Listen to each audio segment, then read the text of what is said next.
Greetings and welcome, everyone. It's All You Can Geek Gamecast, episode 517. I'm one of your hosts, Jim Gass, joined by Mike Sneedy. What's up? Corey Feinsod. Yo. And Tony Korkanakis. Hello. Welcome, guys. Welcome, listeners and viewers, to 517 of the Gamecast. We got a topic tonight. It's our top 5 OG, I have to say OG Xbox games because you can't say Xbox One. So, Xbox the first. Xbox the first, yes. First edition. You can't even say that anymore. So, yeah, OG Xbox. Top 5 games. We're going to get into that in a little bit. First things first, guys. Let's kick it off like we always do with what we've been up to. I can chime in here finally talking more about Ghost of Tsushima. Played a bunch more of that, which is good. The game is so gorgeous. There's times where I'm just I'm kind of just walking around more or less on the, just kind of walking around enjoying the landscape. But I have to say that the combat's not great. Is there anybody argue with that? I'm sorry. I just don't. I think it's fun, but it's not hard or very deep. Mm-hmm. Yeah, I like that it was simple. I didn't think it. I didn't mind that at all. You're playing it for the narrative. You're playing it narrative-wise. You're going for. I mean, it's fun. I liked it. I looked forward to it. But the thing is, it's good. It's very good game. I'm not saying it's not. It's just I'm not blown away by the combat. That's the best way to say it. Yeah. I would say that it does get a little more interesting as you get more abilities, but you don't need any of the abilities to, take care of the challenges it sends at you. That's why I actually bumped it up to the harder difficulty when I was playing it, because I was sort of disengaged early on just because, it just go through everyone pretty easy. And also, you notice after a while that, actually doing the stealth is kind of cheaty. You don't need to do it, and it's a Sony form. You hide the tall bushes or the tall grass, and you just wait for somebody and just yank them, eat them. Yeah. No, you can do that. I mean, I don't like the bow. I can tell you that for a fact. I just was I don't like that weapon at all. Don't like that. But I don't know. I just don't like it. It's okay, but again, it's sort of a cheaty thing. I guess it's almost baked into the narrative a little bit that you can get away with making things way easier if you are dishonorable and use all these other tools and stuff. But the combat itself, when you do the actual, samurai type combat, I think it's pretty fun. But I like the combat. Game's fantastic. The world is, the game is looks fantastic as well. The music, I love the atmosphere. Everything is subtle and so good. It's the fine details, the polishing of it, so good. And like I said, load screens, there's nothing. It's just you load it once when you get into the game and you're good. Yeah. So it's been very good. But that's really it for me this week. That's it for me. Yes. Corey? Mostly just playing board games on TTS still. Been enjoying doing that a lot. So still doing that. I haven't really gotten into or have the urge to play a console game in a while. So it's a lull because we're not. I don't know. I mean, Cyberpunk will hopefully bring it back. We'll see. But that's the end of the year. So we'll talk about that later. But yeah, no, my kids, we got the Minecraft dungeon game and they've been enjoying that. So on Game Pass, right? No, it's on. I have it on Switch because they want to play on Switch. Gotcha. But it was on it was on Game Pass. It was on the computer too, I think, on PC. Mm-hmm. Yeah. You know what? I don't know. Bryce has been funny because he wants to play Cuphead because he sees videos of it on YouTube. I was like, I don't think you're gonna like this game, but all right. That's a tough game. Gotta start him early. It's gotta learn. I forgot to mention, I've been playing a lot of Lego Mario. Nice. Yeah, the obstacle course thing. I think I mentioned it a while back, and I haven't really talked much about it since. There's a little intricacies of that game where it's you use Mario and you could basically move, you move him yourself throughout the whole level and you get coins. And it's really good though when you start adding sets to it, which are stupid expensive, by the way. There's no reason for these sets to be this expensive. But anyways, that's completely separate topic. But as you expand this course, you're like, oh, I'm going to get so many coins in this course. And you're like, No, because you only have 60 seconds to get through the course and get as many coins as possible in that time limit. So when Don't you just have to like go like this? Yes, with a toy yes, or something? yes, you're right. You can move as fast as you want through the whole thing. You can go right to the end if you want, but then you won't get any coins. So the real trick is to jump on top of a Goomba a bunch of times, get a star, get this. You want to hit things in certain orders to maximize the amount of coins you get within 60 seconds. Okay. Seriously, like that's the increase. Like you could go right. You can pick your guy up and you can put him right at the end of the level on the flag, and you beat the level. But there's no coins, and the idea is to get the most coins. That's the competition part. And in the most, and if you don't finish the course, or if you accidentally go too fast on some of these things, so let's say you're moving so quick he drops out of your hands and he falls on his back, that's game over. Same thing if he's on, Game over. I game over. His eyes spin around and it's over. And then I had him on this little spinning thing where you get coins if you spin them, and the faster you spin them, the more coins you get. Except he can fly right off of that. If he flies right off of that, it's a game over. So. It's been interesting. So, but anyways, I've been playing that. I forgot to mention that. I've been playing a lot of. So, Tony, what have you been playing? Let's see. I got Hades on the Switch, so I've been playing that. Put a couple hours of that in. The game's fun. You know, the Supergiant who makes it. They make pretty good games from Bastion to Transistor. I've heard very good things about it. It's not as good as those two, but it's pretty damn good. It's not as good as Bastion. That's what I've heard. I don't know. I would say it's better than Bastion. I didn't like Bastion. Really? Wow. I thought Bastion was so cool, like the way it was like, you move him and the narrator talks. I thought that was awesome, that setup. But that was the biggest aspect of that game that was so good. Yeah, the rest of it was like in that regard.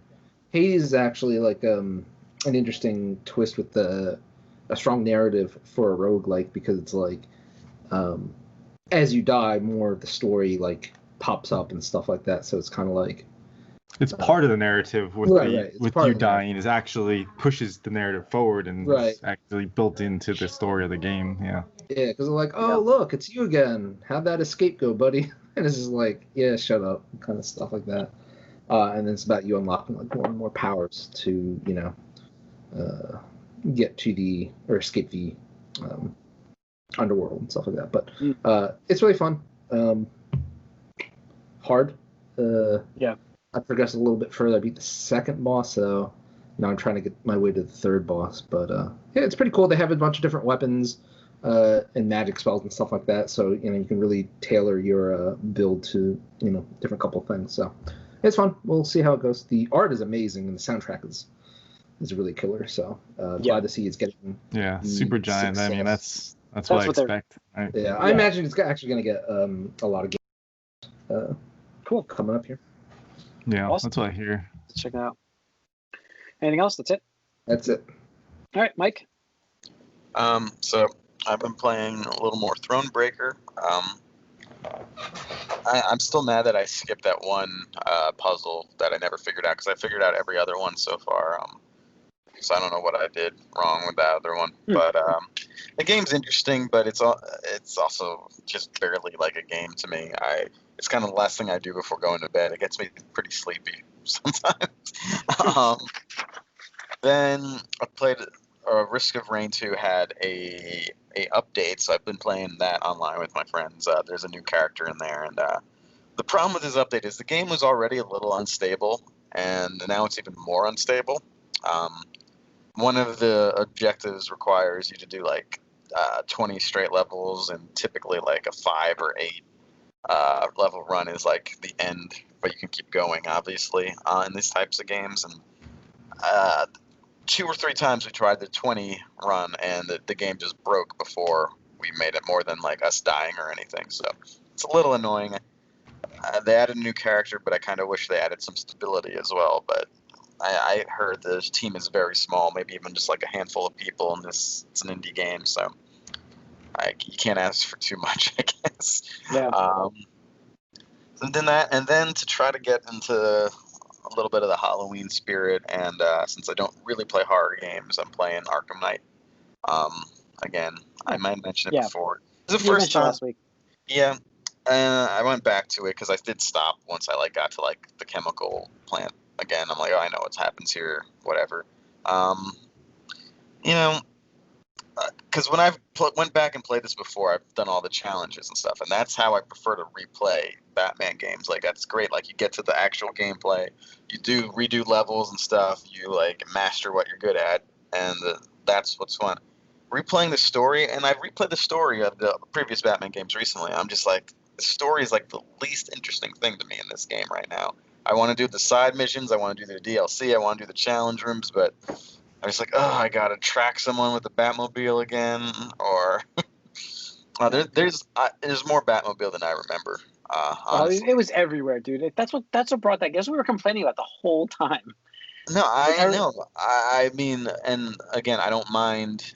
I don't hate again the puzzle parts, but the whole it's just everywhere. And I forgot that they populate like everywhere, the whole city with the tank things that make you have to be in tank mode if you even want to go anywhere. So it's kind of annoying. But hopefully I get to the point where the superior gameplay takes over. I just want my Batman game back. Just get this tank out of the way. That was the problem with that game. That was it. You take that tank out of the game, it's game of the year by itself. Because gameplay wise, it was fantastic. Yeah. And I love the story, but the Bat tank sucked. The story is okay, but it's definitely, I think, the weakest Arkham story too. Small Avengers better game. Outsold it. Yeah, it's true. It's true. All right.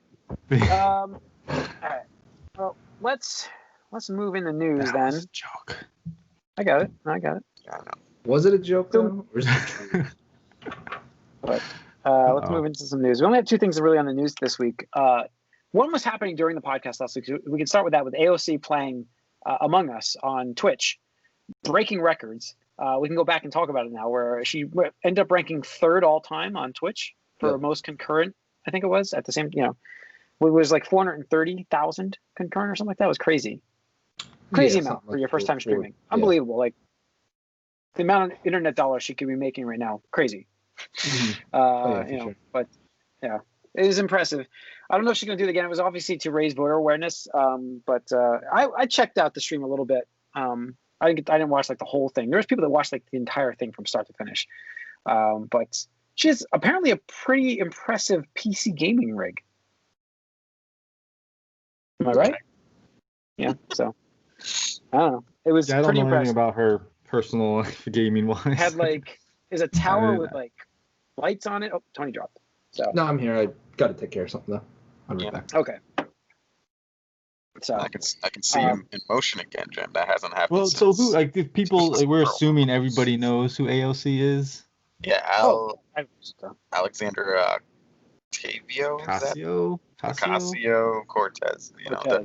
The politician. She's a politician that's very highly controversial for people. It's polarizing comment. She's a very polarizing. She in the House of Representatives, or is she a congresswoman?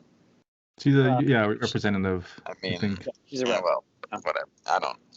All I know is she's got fans and detractors, and she played this game, and it's good to see politicians know that games exist, but it's also, I guess, part of the problem that she's so considered like a maverick, and this because most of them have no idea what a game is. So she's also younger than all of us. So. Is she? Yeah. Was she 30? Right? Somewhere around there. Yeah. So. All right. Let's see here. Yeah, I don't know. I thought it was impressive streaming numbers. It was. Maybe she'll do it again. Who knows? But for some other awareness. I'm sure. Thing. I mean, this is the thing. Is these influencers get so many followers, and it becomes such a huge thing on social media. Like that you.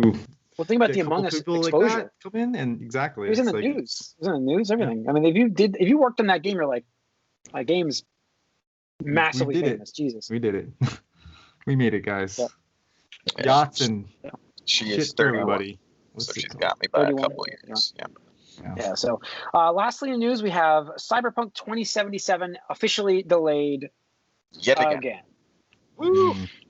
This time to the Can we delay the delay, please?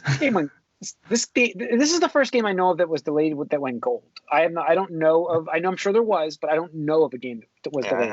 It's it's kind of surprising because it's almost what you think of as a consumer when you hear something went gold. It's like, oh, there was no chance for a delay now. Nope, But it's golden. It's golden. Yes, there is. It's by 3 weeks, and it makes the decision easy for a lot of people who are wondering if they're just going to pick it up right away or just wait till the holidays, because now it's firmly in the holidays. It's December 10th. You might as well just wait like another week or two if you're waiting for Christmas or something. The problem with this one is like it misses a lot of that holiday season. It misses Black Friday. It misses that. But it's the Black Friday this year anyways. You know, it's like all... Oh, it's all online, but still, people are going to shop, dude. What else are you going to do? Yeah. It's true.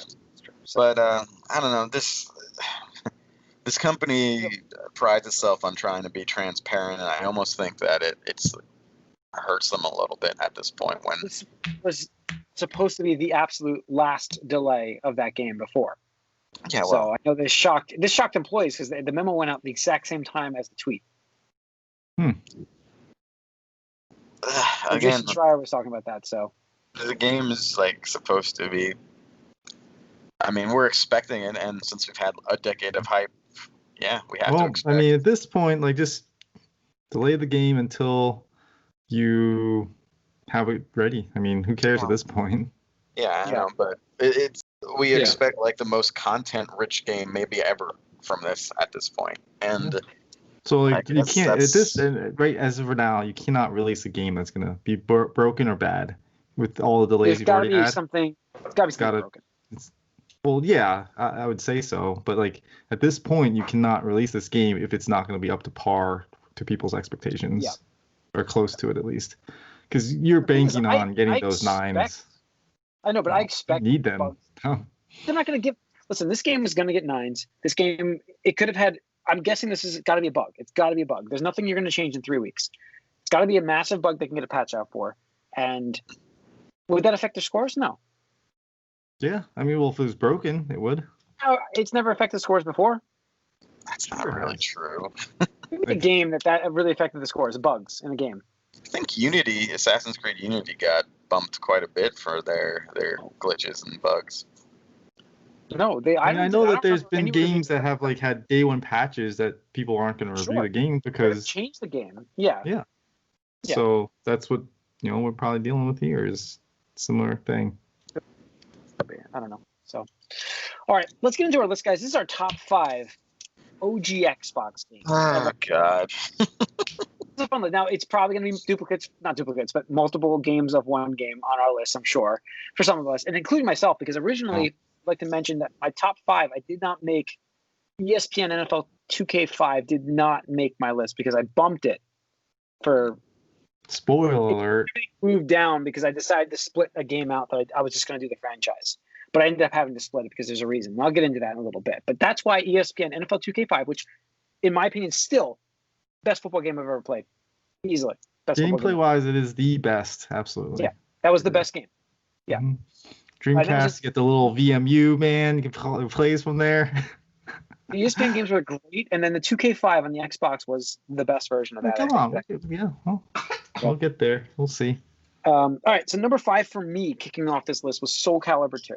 We talked about it last week with GameCube. Everybody had their versions. I played this mostly on the Xbox, and I loved this game. This was so good of a fighting game. And everybody, like I said, we had their own exclusive characters. Xbox had Spawn. Right. Mm-hmm. Yeah. And that was so awesome to play a Spawn at that point in time. Think about the atmosphere. It was like what 2005, 2004. I'm kind of trying to think when this came out. But I think 2004, 2003. Earlier than that. Yeah. Probably 2003. Man, it's just a long time ago. You're almost 2 decades ago almost, but so you're just right out of the 90s. So Spawn was still a thing that people wanted to see. We did want to see Spawn. We had a really bad movie at that point in time. I had to cleanse the palate, So see, I was young enough back then, or I saw that on TV. I'm like, this is pretty cool. So I don't know. That fighting game was so good. We played. This was still part of our. This is the tail end of our fighting game tournaments, Corey, that we used to do. This was one of those tail end games when we all started to kind of didn't have enough time to get together anymore. But another reason why it was such a good nostalgic game to think back on was all the characters you would pick. So What's interesting is just real quick, a side note here is that driving games and fighting games after Xbox, like that, beyond that, like I really fell off on those completely. Yeah. I stopped playing a lot of them until maybe Street Fighter, like 4. But it's like the driving games and the fighting games were so big back in these days, and then they just fell off. But yeah, The we'll PGR see games, what else is there. The PGR games did not make my list on this, and they're so good. We'll get there, Jim. We'll get there. Yeah. Come on, you keep just throwing games out. I'm just saying it didn't make my list. That's all. You don't put whatever you want on your list. I'm just explaining they didn't make my list. I'm a racing game fan, but I like my list better. Okay, Corey, what's your number 5? Ooh, I'm going next. My number 5 is actually Madden 2005. No. So this game is not the best football game in my opinion. Like Jim just mentioned, the best playing football game. If you want to play the actual game, 2K Visual Concepts, man, that was the one. I used that wording on purpose. But yes, ESPN. So but Madden NFL 2005 was a game. And again, this is our favorite list, not the best. Like this is obviously opinionated, but this is a game that Jim and you and I would meet every week. We would play this game and do the franchise mode, and we wouldn't even play the football part of it. We would just run our teams and basically spreadsheet the game. We would have lists going like right on PC. Have our notebooks and we have teams, and we would just simulate the games based off of the players we draft, and we did that like almost a year until we found out that it wasn't. Like it was like 40 years or something. There's an ending. You can only do 30 years, I think. Once we hit that, we're like, oh no, what do we do? But yeah, we did that like once a week for like 40 weeks. And then it was one of those things that just one of my fondest memories. Obviously, the rubber band thing was also a memory. That was the reason we stopped playing the game.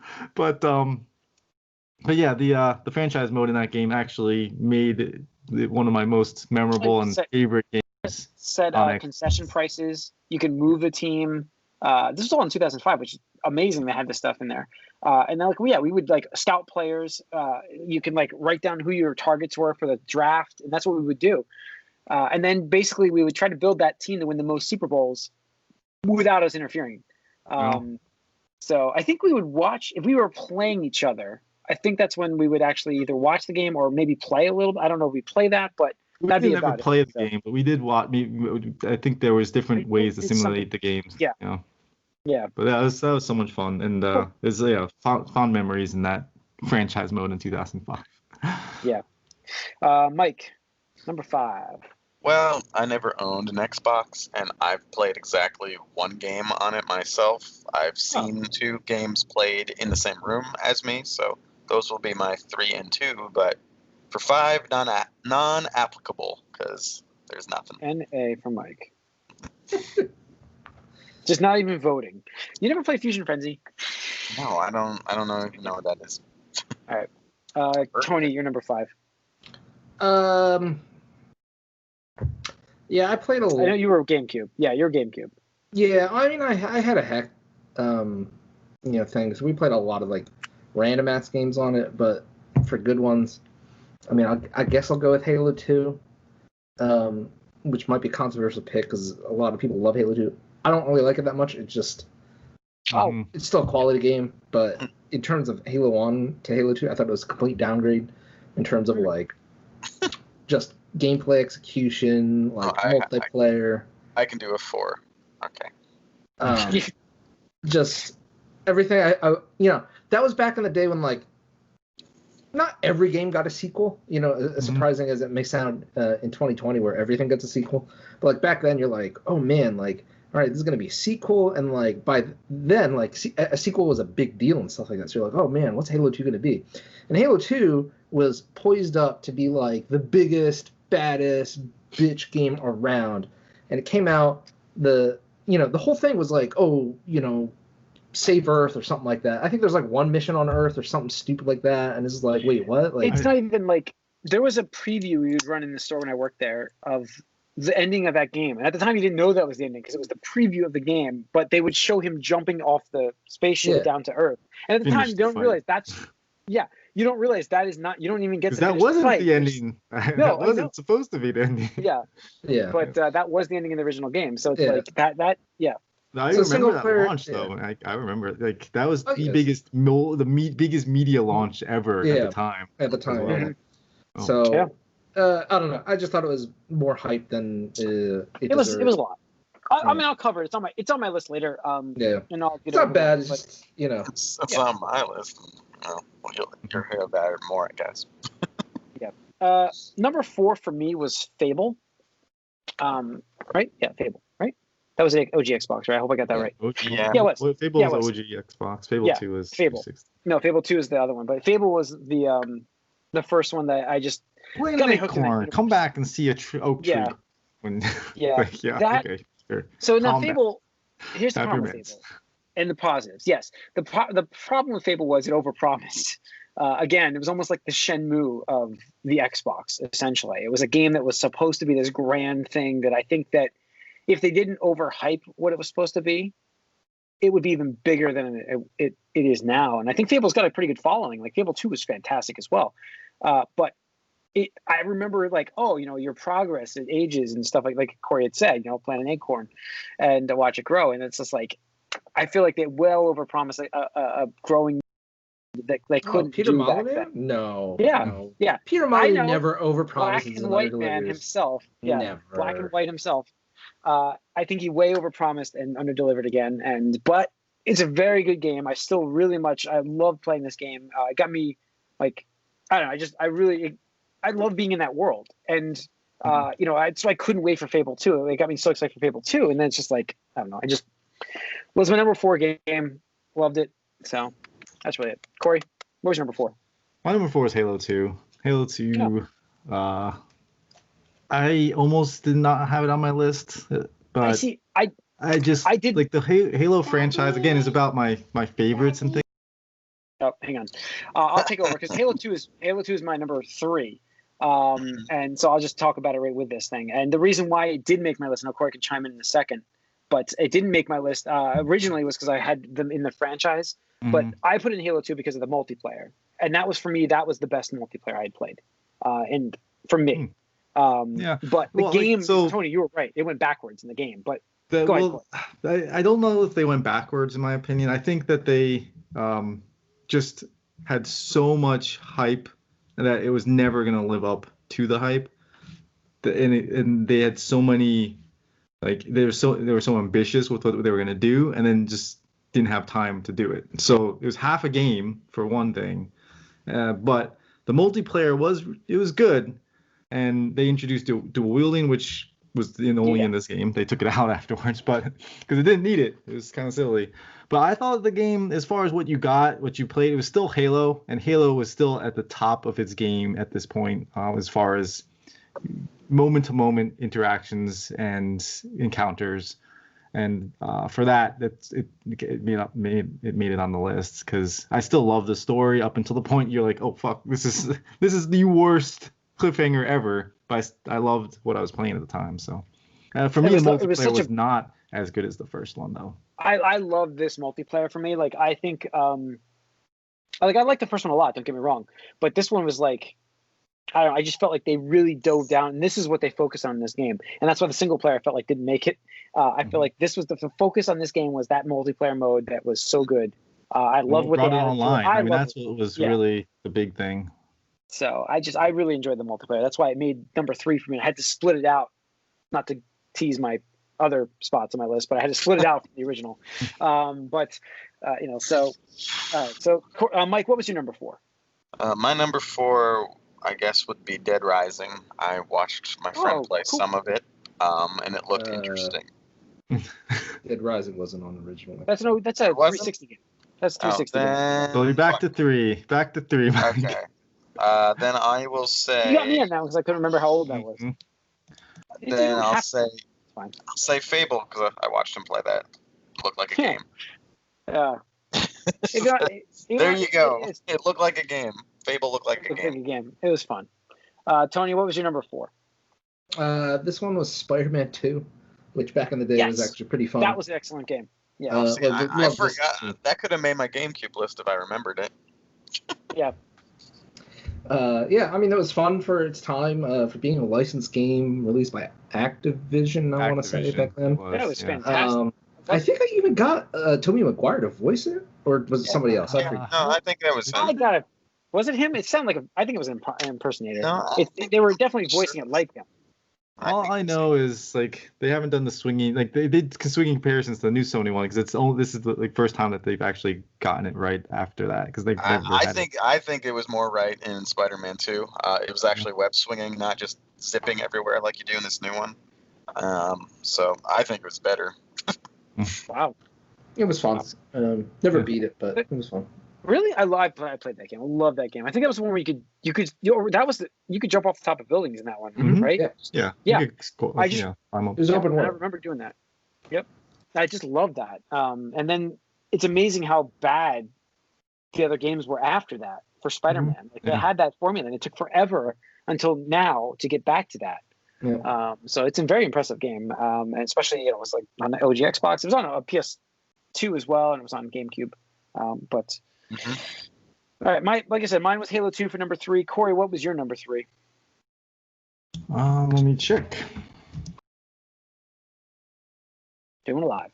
My number 3 was Splinter Cell Chaos Theory. Yeah, that was a good one. Splinter Cell was a fantastic franchise, and it was one of those that like Rainbow Six and Splinter Cell, like that Ubisoft, military game, Ghost Recon. Those I loved playing those games, but Splinter Cell, the Chaos Theory one, kind of was a culmination of everything they've learned. I felt, and it had a fantastic multiplayer with mercs versus spies, and it had a very interesting story. It had new ways to accomplish your tasks. It was one of the only like stealth type of games where you could really get into that and just like focus on being stealthy, and it made you feel good and like as a super spy and stuff. It had great co-op campaign mode as well. Like it was a co-op game where you can play that, and which is a single player game normally, but I remember playing with Kent quite a bit. And just the first level, we would play that first level and we would beat the first level, and then we'd replay that first level to do it better. Right. So it's like, gotta do it better. And no, that game was, and there's multiple ways to do it. And it's a game franchise, and I'm shocked it's not here now. Like it's MIA. No, and again, I think this one was the best one, even beyond the ones that came after. Yeah. So. Yeah, I think so. I agree. Mike, you're number 3 then. I don't have a 3 then. We'll skip to my top 2. Okay. Tony, number. Yeah. Number 3 for me is Dead or Alive 3, which yeah, that was good. That was good. Yeah, it was good. I mean, the thing is, like, on my own, I probably would have never played it, but my group, for some reason, I will say the one really interesting thing it did was a 4-player fighting game in terms of, like, not just, like, free-for-all like Smash Brothers or something like that, but, like, it was, like, tag team mode where, it was 2 characters versus 2 characters and stuff like that. And you could tag somebody in on the fly and stuff like that. So you could do a combo, do an input, and, like, forcefully tag your partner in, and they could just start playing and stuff like that. So it was a really interesting way to do a 3D fighting game and stuff like that. It looked really good back in the day. You look at that now and you're like, wow, that was 2001. Physics.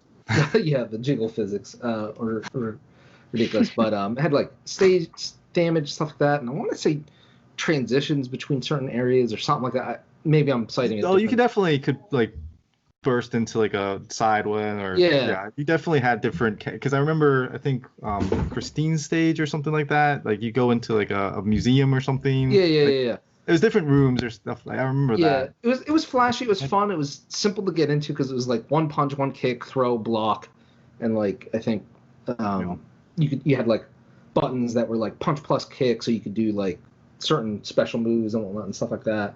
But yeah, it was nice to like either like do that before getting into like Halo or whatever, or Dead or Alive Extreme Beach Volleyball. Yeah. Oh god. You know what's funny is like I went to search like the OG Xbox games that were released, and that I was like, oh my god, that came up. Oh my god, I was like, that's crazy. So Dead or Alive, it was a good game. I think I remember that game ended with Aerosmith soundtrack. Yeah. As the finale. I remember that. That's how memorable that like finishing the game was. That you would have that that music playing. The guy was a rock star, man. Yeah. He was. Yeah. I met him at E3, so it was quite hilarious. I don't think he ever took his sunglasses off once. Nope, never did. So, my number 2 game is Halo. Following Halo 2 to Halo, the split.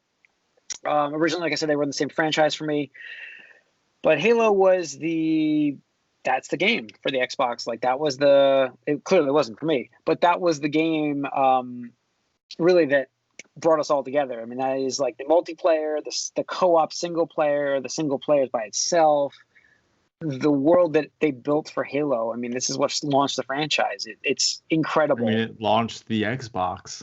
It launched the Xbox. There would be no Xbox without this game. Today. Xbox would not be around. Absolutely. Yeah, without a doubt. And to come from first-person shooters. They did. I'm trying to remember what this company did just before this, which was so bad. It was on the PC. Bungie, you talking about? Yeah, Bungie did a game just before this. Marathon? Oni? No. They did Oni on Oni. PS2. Thank you. Oni. Oni. That's what it was. Not Oni. No. Was it Oni? Yes, it was Oni with the blue-haired girl. Yeah, anime chick on the cover. Mm-hmm. Yeah. And it just wasn't. I never liked that game. So to see this, it was so choppy and whatever. To see that move into this. I remember you shit talking that after you went to the one E3. I should talk this. I tell the story to this day how bad this. You cannot understand how bad that game looked. Oh no, that's fair. I just still remember you being like, "Halo's a mess." It was never going to launch. There's no way the system's going to do shit.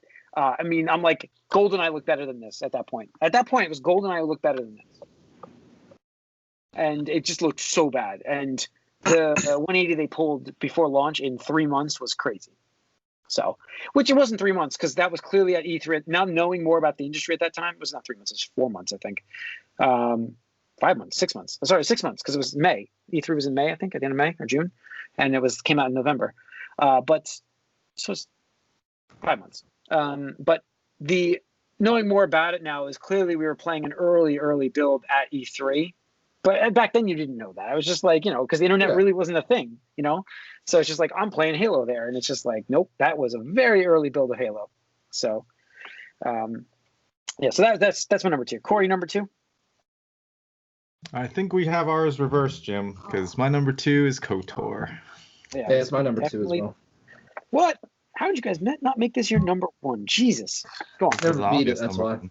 Oh, gosh. No way. Xbox died. Yep. Yeah. Oh, all right, so KOTOR. This game changed the game for me with RPGs at least. Like I didn't know what a Western RPG was. Like I was like, all right, whatever. This is always like RPGs are to me were like Final Fantasy or whatever, and like those style Japanese JRPGs. That's what the RPG was. And then with KOTOR, this is the first like Western style RPG that I played, and I didn't realize at first that I was doing die rolls behind the scenes with all my combat either. Yeah. It was like I'm just why is this like why am I not hitting sometimes? Why am I hitting? This should be 1-to-1. But for this game though, it was all about the story and the progression of your character. It made you feel like you were in the Star Wars universe, and you were doing things that you always wanted to do as a fan of Star Wars. Like it took you out of the whole a Jedi. Yeah, and it took you out of the restrictions. How many times did you meet Luke Skywalker? Right, Han Solo. It took you out of the restrictions of being in the OG universe, and you could just have free reign to do whatever you wanted. And what they did was an amazing story arc. Your character is someone who's kind of forgets who they are, and you're learning with the character as well, which is a really neat thing because it allows you to enjoy the experience and seeing what the world and universe is going to throw at you. And and then it introduced those light and dark side things, which they became famous with Mass Effect, Paragon, and Renegade stuff. But they had that there initially. Yeah, and it had some of the best side characters in any game. Oh yeah. Since like ever, like some of my favorite side characters. Like you said, this was like a this is Mass Effect is so big as how big it is. This game, I don't think Mass Effect would exist without this game. Like I think this game was I use this as a framework for that. Yep, absolutely. It definitely was a framework for it. Yeah. So and again, the story, like I said, and had one of the better endings of any game that I've played in a long time. Oh, it's fantastic. Yeah. Like, and because this had choices, you had choices, and you were building a lightsaber, man. You could build your own lightsaber. Yes. And colors in the lightsaber. Yes. Oh, so you can different colored blades. And like looking back, remembering it, the game looked fantastic. But obviously, you look at it now, it's like when you look at it now, you're like, wow, how did I play this? But Tony, this is your number 2 as well, right? So chime in here. Yeah, no, I mean, pretty much just agree with Corey. I never beat it because unfortunately the Xbox died. I just never got around to it. It was one of those things I've always been like, an HD or remaster or whatever, because you always hear rumblings every few years. I'm just like, all right, well, who knows? Especially with EA owning having the Star Wars license now and stuff like that. But I mean, up until what I played, it was gorgeous for the time. Really emulated the feeling of being a Jedi Knight. In the universe, not being tied to like, the OG trilogy or anything like that. It was just you were your own character. You were engrossing yourself in the lore and the mythos of Star Wars and stuff like that. Yeah. And just, the amount of quests and options you had, the characters are cool. Just, it was awesome. And it's so sad actually that besides, this and the sequel, we haven't really had a Star Wars game go that in on the story and role-playing aspect of it. Yeah. I mean, this is my number 1 game on the Xbox, and obviously, like, I'll be right back. I loved it more than Halo. But that tying into that, it's unbelievable that, this game was made by BioWare. And in my opinion, BioWare was huge before. They were known for their RPGs, like Baldur's Gate at this point in time, I believe, right? That was BioWare, if I remember right? Am I thinking right? So. Yeah. Was it Baldur's Gate? If I'm wrong, I'm sorry, but I'm fairly certain I was. I am right. But they were known for RPGs up to this point. And this is a game that came out, you're like, there really wasn't a great Star Wars game before that. There was good Star Wars games before this. This was, like, not expected to be as good as it was. It was a super huge universe, like long games, side quests, exploration, plot twists, just the customizing, like I said, customizability with your character. Like, we played the game, we could play it differently. And in 2004, or whenever this came out, that was insane to think. 2002, I think this came out. That was insane to think about, is the fact that we could play the character, different outcome, like different stories. 2003. So I circled it. This game didn't exist. Like, this game did not exist, this style. And like we said before, BioWare took this and made Mass Effect because of it. We would not have had my favorite 360 game of all time without this game. It would not have existed. Spoiler They learned so much. 360s. I'm sorry. Yeah, but that is quite obvious. I think for any of our listeners that have listened to any of our episodes to know exactly what my Xbox 360 game of the year of all time would be. But it would not exist without the strides they made with this game. And it's unbelievable. And I think now I'm getting angry because it's unbelievable that we have BioWare at EA with the Star Wars franchise, and we do not have either a remaster of this game with a sequel or a complete sequel after a third one in this. It's unbelievable that we don't have it. It is like the perfect match. Yeah, I'm waiting for that remaster because I've never played this, and I'd like to. Mike, this is like I said. I cannot tell you, like, this is the. It's more Mass Effect. Did either of you get spoiled with the? No. Absolutely. No, Mike. I'm so happy that I didn't say anything though, because Tony doesn't know the ending. I was almost going to mention characters, and I'm just like, nope. I'm so happy I didn't now, because these names stick with you, like. Spoiling spoilers. Pretty vague, I mean, seriously, I have not finished this game. I have not looked at the story since. I've played the game since then, but I have not finished this game since 2003, and I remember this ending specifically. Like, that's how good it was. So. Did you go dark or light side the first time, Jim? Light. No. So. Tony. Not that choice. What path did you take? I think I started on light side just because it seemed easier to like just do that. Usually, I try to go dark in these games first. My first playthrough. I love the reactions when you do something wrong in that game. Though she was so angry with you. Your companion, was it Bastille? What's her name? Stia, something like that. Yeah, I just remember like people were like, "Oh, Ray could be like get her her lightsaber. She had the staff saber, whatever." Yep. Mike, what was your number 2 game? Number 2, I didn't actually play. I played it recently in the Master Chief Collection. That's the original Halo. I've only played multiplayer. Played the original Halo? Wow. No, I didn't own an Xbox. Ever. Yeah. You didn't know anybody that owned an Xbox? I didn't own a it for while. GameCube, but I still played a couple of GameCube games. I didn't play the original Halo. Yeah, I mean, if you didn't know people, you didn't know people. But the original Halo, so I played it recently. It seems okay. But that's all I can say. Yeah. All right. I already went over number 1. Corey, you got to go back to and we know Tony's number 2. So, Corey, you're number 1. My number 1 is the same as Tony's, I'm sure, is Halo. And Halo. Yeah. Whoa, it's not Dead or Alive Beach Volleyball? Well, Oh, sorry. shit. No, just kidding. The clear winner right got here. me. The Extreme Beach Volleyball, man. Such realistic physics. So, Mike, what would your number 1's different? So, you guys talk about Halo, and we'll go back to Mike. Okay, so go ahead. You guys cover Halo here. Well, yeah, Halo. Well, Mike I mean, Halo was the game. It sold Xboxes. It changed the way that people thought a first-person shooter, could be. It had one of the best single-player experiences with one of the best surprises ever. I think at the time was like, oh, I'm just fighting these aliens, and then all of a sudden, well, now you're fighting these other aliens, and they're much scarier. And it was scary. That was so freaky when that happened. And it's so memorable. And then it had some of the best multiplayer. It spawned a whole series of videos that turned into this whole company now that has this big giant series of stuff that they produce, and it's all because they had this game that was Halo.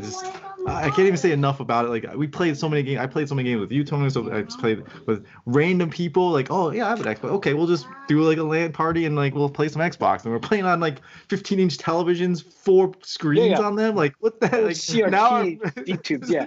It's my screen on my phone is almost as big as and so. Yeah, I remember being so psyched. I remember being so psyched to play this on a 27-inch. I bought a 27-inch, the first flat screen Samsung, which was not flat screen. It was still that was 17-inch, dude. That was a 17-inch, not 27. I bought a 27. I bought a 27 Samsung. I think so, man. Yeah, I'm almost.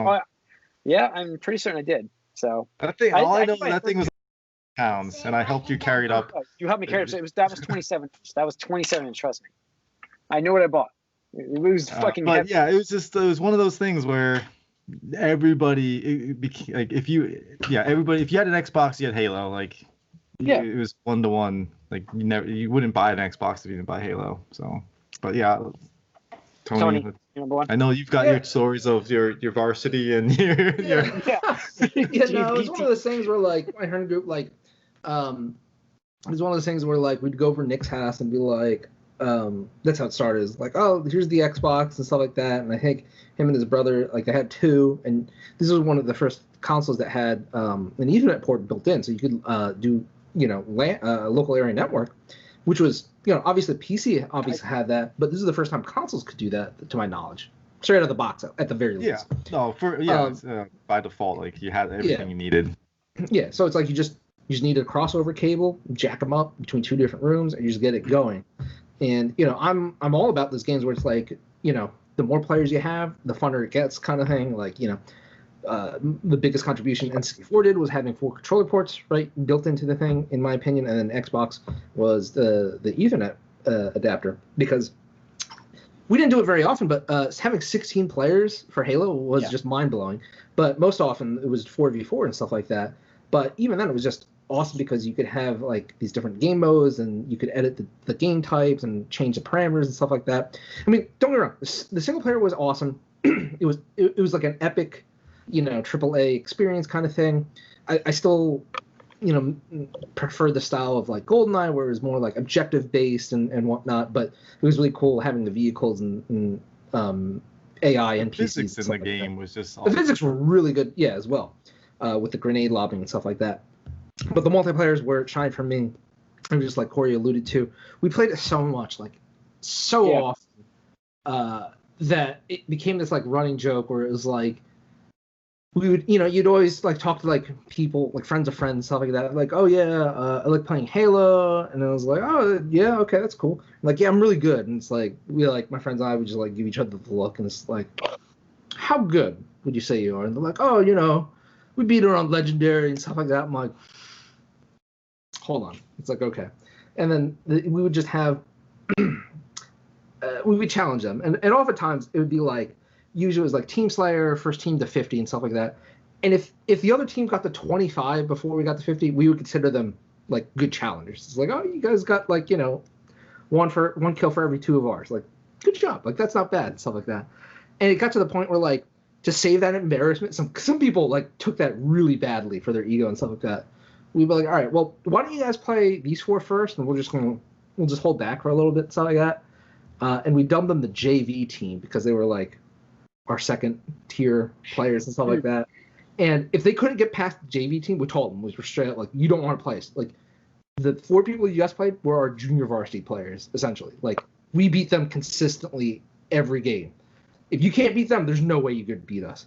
And they would, like, a lot of them be like, bullshit. And we're like, okay, like, here you go, and stuff like that. And, 100% of the time, they would never beat us and be like, okay, then. It's like, well, I was up there a few times, and I'm just giving a story on that game. Was like, I would come back here, and the girl I was dating at the time, her friends would all get together and play this game, and I was nowhere near. You guys were way better. I think most of your JV guys were probably way better than me too, but like, I played these people over here, and I stormed them like 25 kills to like 7 in the rounds, and I'm just like, I'm thinking like, there's just.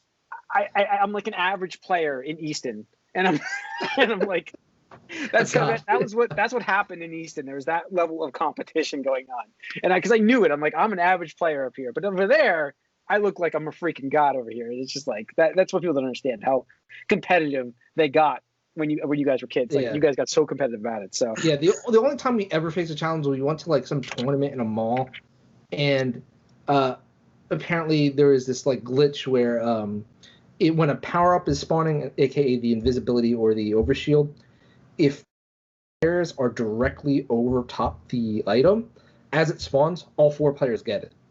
So a whole team could potentially get the overshield and stuff like that. So the only time we ever lost was when we entered this tournament, and these kids, with their fucking Xbox controllers, had egg timers taped onto them, because the power-ups would spawn, I think, like every 90 seconds or 120 seconds or whatever. So as soon as they would grab it, they would hit it and be like, all right, well, 10 seconds till the overshield spawn. We got to go over there. And we're like, oh, okay. Like, I guess it's a thing you have to do to be competitive in this game. That's interesting and stuff like that. But it was the only ever time we've ever, like, truly lost a match and stuff like that. So, yeah. It was fun. Mike, yours was Halo 2? Yeah.